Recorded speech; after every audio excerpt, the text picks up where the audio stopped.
Why, hello everyone, and welcome to the Truly Odd Podcast, where we bring you the latest in game news and movie news. I am your host, Joe Garcia, so grab your controllers, get your popcorn, and let's dive right on in.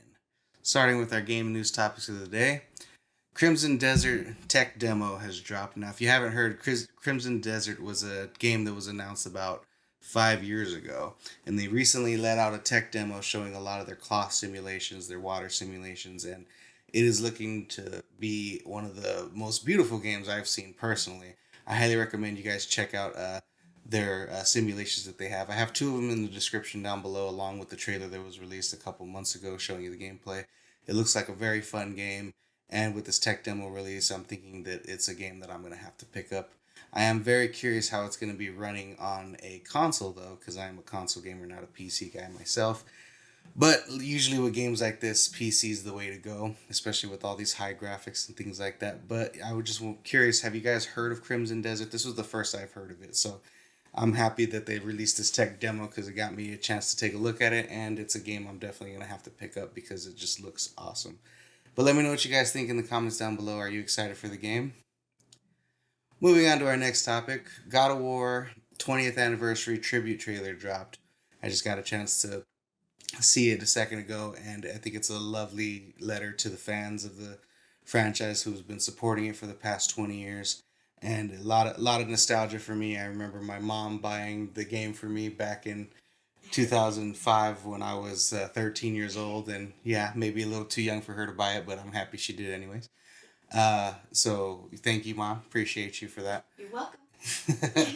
My mom's here, guys. So yeah, that I think is a great trailer for the fans and things of that sort. Now I know that there was a rumor recently that they were going to announce a remake or a remaster of the original God of War games, but that takes us to our next topic. It looks like a Greek God of War side story is going to be released for the God of War franchise.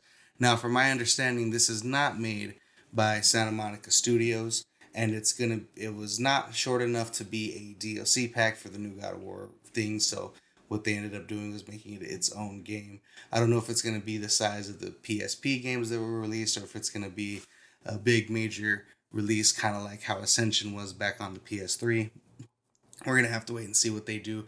It seems that they have a lot of things going on with their God of War franchise. I know they're working on a TV series, which I think is greenlit for. I'm not sure greenlit, but I think it has a 2 seasons order. So we'll see what happens with that. I'm very excited to see all the content coming from the God of War franchise so far. It's my favorite franchise, my favorite gaming series. So I'm loving all the content we're going to be getting from it, and I'm hoping that Santa Monica Studios continues to work on the God of War franchise. However, I think they're currently working on the first new IP they've done since 2005, which was God of War. So I'm very curious what their new franchise will be as well. They just make excellent games and excellent content, so I am excited to see what they have coming for us down the pipeline, even if it's not God of War. But let me know what you guys think. How would you think of the 20th anniversary tribute trailer? Did you enjoy it? Also, if you haven't seen, there is a picture going around of the both of the voice actors of God of War. Um, I can't remember the first voice actor's name. Let me see if I can look it up.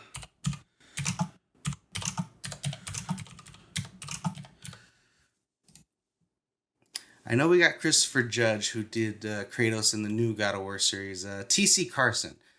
Yeah, there's an image going around of T.C. Carson and Christopher Judge who met up at Santa Monica Studios, and they were gifted like almost like a Super Bowl ring with the God of War logo on it. So I think that's really awesome that both voice actors are being appreciated for their work and that what they provided for the fans of this series. And moving on to our first topic of the day, it looks like Indiana Jones and the Great Circle is coming to the PlayStation 5 on April 17th. This game was originally going to be an Xbox exclusive release, and so far has been an Xbox, well, PC too, but you know what I mean. Exclusively, but it looks like it's now coming to the PS5. I believe this was a Bethesda game. And, it just goes to show that Xbox is now going to start releasing their exclusive content onto multiple platforms, multiple consoles, because they want to, more bang for their buck and not just have things exclusively on their console. But like I said many times in the past, I think that is a big mistake because that is how you sell consoles.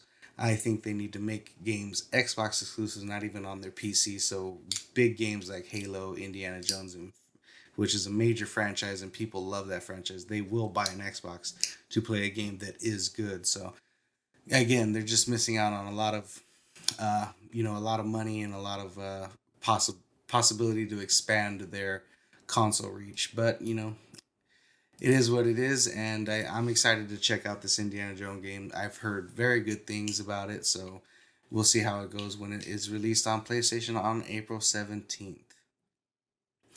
Moving on to our last topic of the day, it looks like there is a Helldivers 2 petition to have it be released on the Xbox. Now, I find this very interesting because Helldivers 2, while it is a third-party studio, Sony is in ownership of the studio, so I very much doubt that this petition is going to weigh anybody into releasing it on the Xbox. But as of right now, it has 133,000 signatures. That's what it has currently. So I'm sure Sony is probably taking a look at that and basically figuring out what they want to do with that. I don't think it's going to sway them either way. Sony's very strict on having their exclusive contents be exclusive, and then after so many years having it released on PC. Now Helldivers 2 is already on a PC for Steam, so you can play it right now if you are a PC player. So I very much doubt that they're going to be releasing that on the Xbox. But it's interesting seeing how people are interested in PlayStation exclusive games, and yeah, it just seems like industry is going to change these next couple of years with how studios are going to be talking and communicating with each other. With Xbox starting to release their exclusive on PlayStation, who knows, maybe PlayStation will play ball and eventually release some exclusive on Xbox. I doubt it because Sony's smart and they like to sell their consoles, but we'll see what ends up happening later on down the line. And that does it for our game news topic. Moving on to our movie news topics. Now, I missed Monday's episode because I had a busy day, so we're going to talk about the box office that was this past weekend, and the actuals come in on Tuesday anyway. So if you don't know what the actuals are, Monday they give you the estimates of what movies made on the weekend, and then on Tuesday we get the actual numbers of what was released for the past weekend. So I usually do the top 5, but I wanted to start with Magazine Dreams because there was a lot of controversy with Jonathan Majors and everything going on with him. And it looks like that movie only opened at 14th spot with $701,000. So that's a very big disappointment, I'm sure, for the studio that released this. I'm sure they bought it for a lot more money than that. And yeah, just looking like a bad start for Jonathan Majors and what he has going on with his career. And yeah, but I was supposed to check out Magazine Dreams with my brother on Friday, but we didn't get a chance to do it. So maybe we'll check it out this week. We'll have to wait and see. But moving on to the top 5, it looks like Snow White was number 1 at the box office with $42.2 million. Black Bag was number 2 at $4.2 million. Captain America Brave New World still hanging in there with $4 million. Number 4 went to Novocaine for $3.6 million. And number 5, Mickey 17 at $3.6 million. So Snow White very much debuted a lot lower than expected. People were talking about $56 million. So now we're looking at a $52 million opening. This will probably end up being a bomb for the studio because usually with movies like this over the weeks, you're seeing a 50% drops per week. And yeah, that is not going to be good for this movie because I believe it had a $250 million budget, not including marketing and other expenses. And yeah, this is just really sad to see for the studio. And a lot of the problems had to do with the drama going on with Rachel Zegler and how she just wouldn't stop talking and did very bad publicity for herself and for the movie. Sad to see that happen. But if the movie was good, then I think this would be a different story, but the movie ended up being really bad, so I can see why it failed miserably. I also want to give you guys a quick update on Captain America. So we're talking about if it would pass Black Adam. Black Adam's at like a $390 million. Captain America finally passed Black Adam with $401 million worldwide. So it is officially better than Black Adam. I'm just kidding. Uh, and yeah, that does it for the box office, guys. Moving on to our next topic. Final Destination Bloodlines trailer has dropped. Now, originally they released a teaser trailer showing one of the kills in the movies, which looked very fun.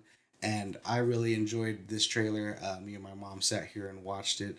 She enjoyed it as well. We were both laughing that if you watch the trailer, there's a piece of glass that goes into someone's foot, and we were more freaked out at that than someone getting their head chopped off.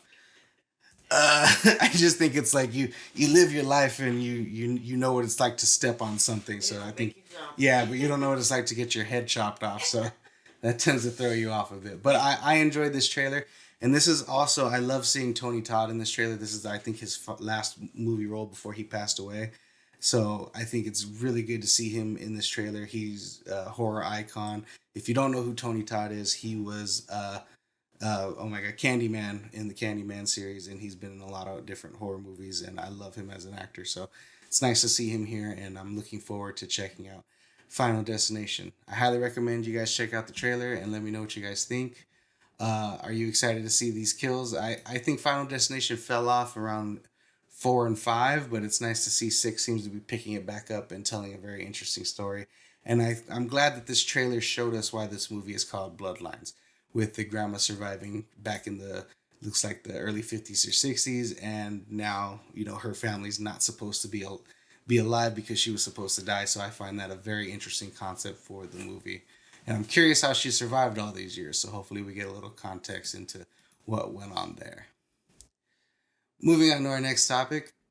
It looks like we're getting another mummy movie from Blumhouse and some other studios, and they recently cast 2 actors in Jack Reiner and Leah Costello. Forgive me if I'm saying her name wrong. But I've never seen any movie that she is in, so I cannot speak to her as an actress, and if she is good or bad. We're just going to have to wait for the movie to come out to see that. But Jack Reiner, I can speak about. He was in Midsummer. He was in the Transformers movie. He was the guy that had the Romeo and Juliet law clause in his fucking pocket, which is very awkward. But since then, he's done a lot of good things in his career. He's won some awards and some accolades in his industry for the roles that he's done. So I think he's a great addition to the Mummy movie. Now, this Mummy movie doesn't seem to be like our typical Mummy with Tom Cruise and Brendan Fraser. This looks like it's going to be more strictly horror-based, seeing that it's a Blumhouse production. If you haven't seen Blumhouse movies, they did The Invisible Man. I think they just did Wolfman. And those are more strictly horror-based. They're not trying to start a franchise or anything of that sort. So I'm very interested in what a horror version of the Mummy will be. I think the only true horror version we have is back from the 1930s or 1940s. So it's very interesting to see what they do and how they're going to make the Mummy terrifying again and not just an action-packed franchise. But let me know what you guys think. Are you excited for these 2 castings? Have you seen any of Leah's work? I have not, so let me know what you guys think of her acting down below. On to topic number 4 for movies. Looks like Saw 11 has been replaced from its release schedule by The Strangers Chapter 2. And this is very interesting. I think they removed this because they're trying to probably fix issues, maybe do some reshoots with the Saw franchise. I know the Saw franchise has kind of fell off over the years, so I'm sure that they're really looking to make this movie a lot better than what it is currently. But yeah, it has been released from its release date, which was supposed to be on September 26th of this year, I believe.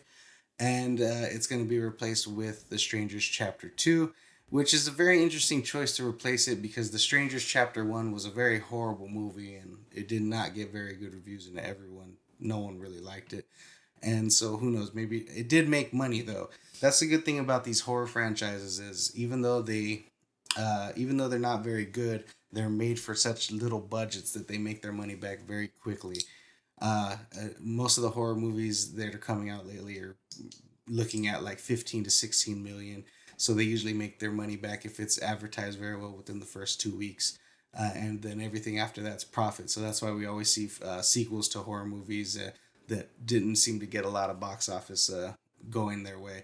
they just made their money back because they're made for such dirt cheap, according to Hollywood. But I think it's interesting what they're going to do with the Saw franchise. I'm very curious as to why they moved it off the release dates. My assumption, like I said, is that they're probably going to do some reshoots and improve on the movie and make it better, which is I think is really good because the Saw franchise has a lot of potential, and they've kind of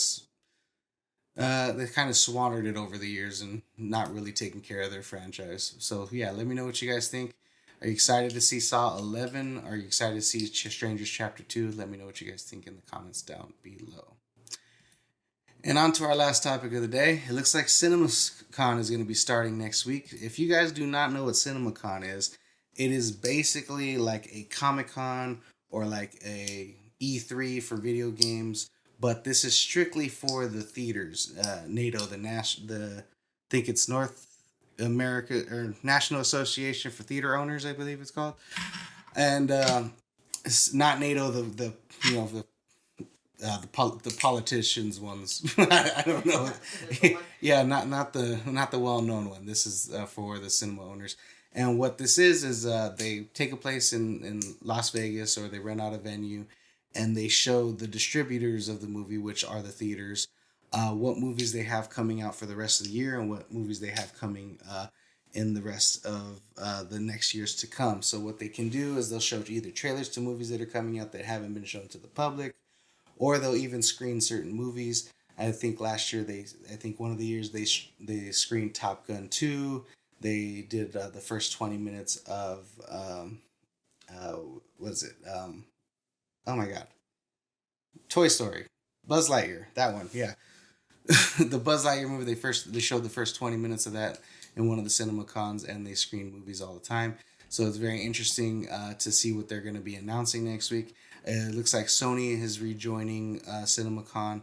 Amazon is going to make an appearance, its first debut at CinemaCon. So I think it's very interesting because right now Sony is the only studio that is actually doing theatrical releases, because every other studio from Universal to Paramount has their own streaming service. So they're not only making content for the theaters, but they're making content for streaming service.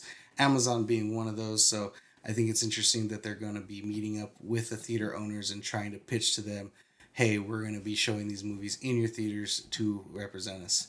But one of the things that's rumored to be shown is James Gunn's Superman movie. It's rumored that Warner Brothers is going to show the whole movie to the crowd, so that's going to be very interesting. Hopefully we get some reactions to it. I know there's a lot of NDAs signed during this event, so a lot of people can't really say anything, but maybe they'll let them release their initial thoughts, so that's very exciting. So yeah, next week there's going to be a lot of movie news topics, so stay tuned to the channel if you're very interested in what they're going to be announcing at CinemaCon, and I'll be sure to do my best to provide those news to you guys. I might have to just end up doing a full episode of just movie news, depending on how much information is being released. So we'll see what ends up happening there. And that's a wrap for today's episode of the Truly Odd Podcast. So thank you for joining me. If you enjoyed the show, don't forget to like and subscribe. I'll see you next time. Until then, remember, stay true, be odd.